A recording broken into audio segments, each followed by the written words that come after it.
Manchester United have stolen a draw at the Vitality Stadium. I'm sorry, not one, but two decisions for me. It's just not right, and it's VAR once again controlling football matches. Bournemouth 2, Manchester United 2. Fantastic game of football if you're a neutral fan. Of course, Manchester United had to win today. My team, Tottenham, got absolutely slapped 4-0 earlier. United had to win to put the pressure back on the teams around them and try and close the gap to 8 points. Unfortunately, they didn't. So Tottenham have still got a 10-point lead over Manchester United, and they currently sit 7th in the Premier League. I think you can now say that United are not going to get top 4. They've got good fixtures coming up, but they had to win today. Genuinely a very, very good game for a neutral, but I just feel hard done by for if I was a Bournemouth fan. Like, we'll start with the first goal. But ball gets played through to Solanke, and he absolutely spins Kamwala, spinning around like Kylie Minogue in her prime. Spinning around. Booker T falls on the floor. Solanke puts it in a bottom corner. Fantastic finish. And I think what's that? His 16th, 17th goal of the season. Having an unreal campaign so far, Solanke. I think he's contributed something like 40% of Bournemouth's goals this season. Very, very tidy finish. And Man United once again go 1-0 down. And it was a first half that was absolutely dominated by Bournemouth. More shots on target, more corners. Deserved to win the game.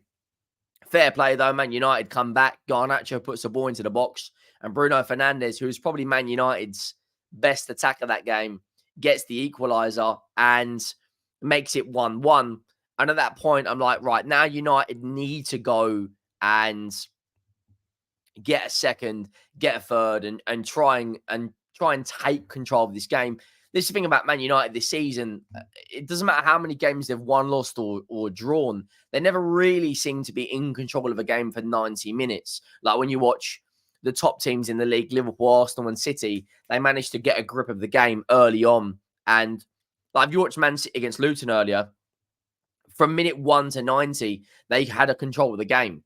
Same as Arsenal and Liverpool have done many, many times this season. United can't do that. Whether that's the manager's tactics, play style, or whether Man United just don't have good enough players, it's probably yet to be said. And then Bournemouth, respond well to conceding. Justin Kluivert, fantastic. I thought he was excellent all game, by the way.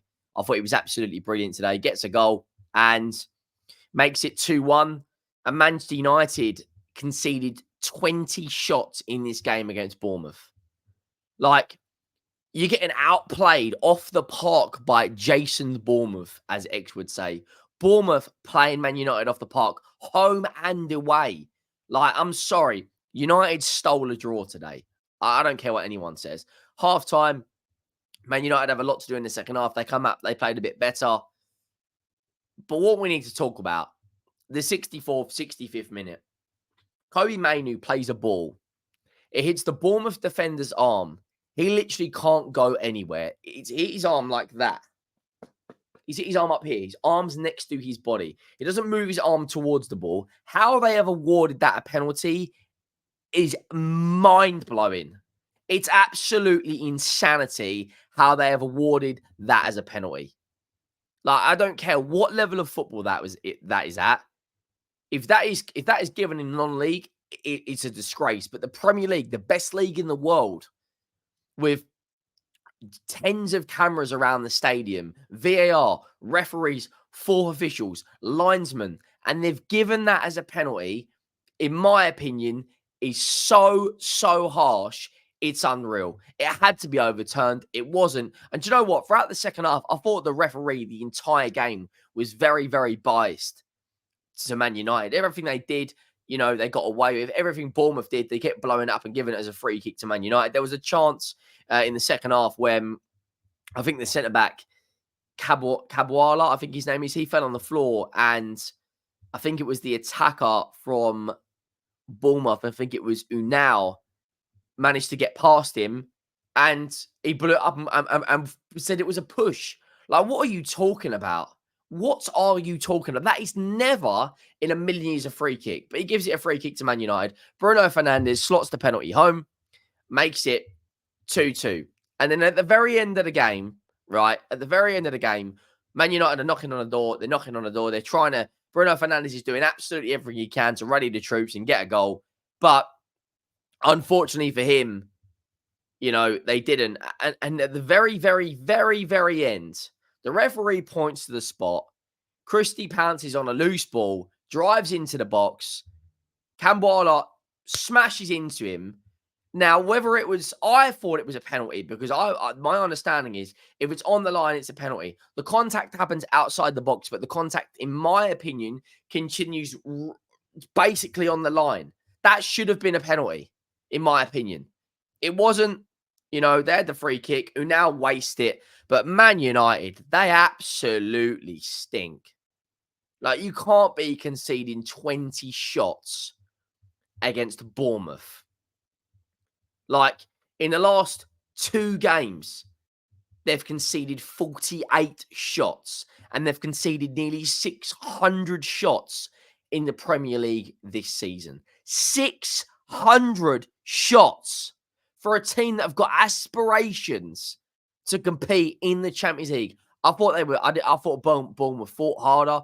I thought their press was very good. I thought they were organised. I think they should have come away with a 2-1 win today. In my opinion, that Manchester United penalty that was given to Manchester United is nothing short of an absolute disgrace.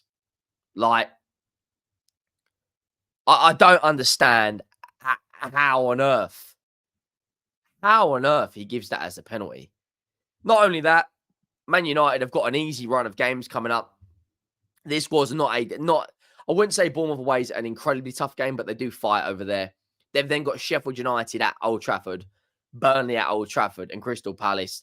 They had to win today to try to put the pressure on Aston Villa and Spurs to get, a top 4 place. But as it stands, they're 10 points behind. And I just don't think Spurs or Villa are going to drop 10 points with 6 games remaining. Don't get me wrong. Both of those sides have got tough games. But Man United, they don't even deserve to be in the Champions League. Like, Bruno Fernandes, for me, was the only attacker that was actually trying to create something. I thought Marcus Rashford today, he just stunk it out. I think he's one of the most overrated footballers not only in the Premier League, in Europe, and if not the world. He absolutely stinks. Casemiro's touch, by the way, I don't know if any of you guys are seeing it. The ball gets played into him and it just bounces off of him. And Bournemouth got up the other end and score. Like, just simply not. They're just not good enough. Their manager's not good enough. As it stands, they're 7th in the Premier League. If West Ham win tomorrow against Fulham, Man United will drop down to 8th. If Chelsea win their 2 games in hand, Man United will drop down to 9th. Like, this is a team that last season were in the top 4. Last season were winning trophies. This season, they look a shadow from the team last year. Bruno Fernandes, like I said, was the only one for me that actually did anything today. And that Rasmus Højlund, by the way, he went missing again. I just don't think they're anywhere near the level of a team to be playing in the Champions League. I look at their 11. If I was to look at actually take players out of their 11 and put it in Spurs, maximum I would take is 2. But yeah, let me know your thoughts down below if you haven't already. For me, it's absolutely insanity how Man United have come away with a point there. But I'll see you all in the next one. Thank you all for watching. I am